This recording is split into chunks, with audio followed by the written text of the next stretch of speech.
昨天翻柜子找出来几袋咖啡，那今天就用它做一个非常好玩，而且又特别好吃的咖啡豆小饼干。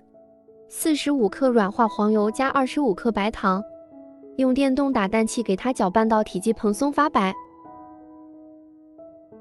再准备100克低筋面粉，5克可可粉，10克速溶咖啡，把这些粉类全部过筛。我找出来的咖啡粉有点粗糙，所以用手给它搓一下，用手先给它抓拌一下。最近脑子真的不太好使，我忘了倒牛奶了，再加入15克牛奶。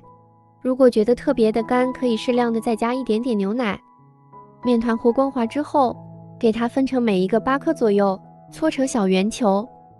这个量最后一共是做了24个。拿一根牙签在每一个小圆球上边给它挨一下，做出咖啡豆的造型。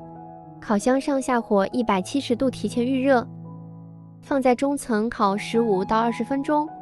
这个要根据自己家烤箱脾气适当加减时间。很快咖啡豆的小饼干就烤好了，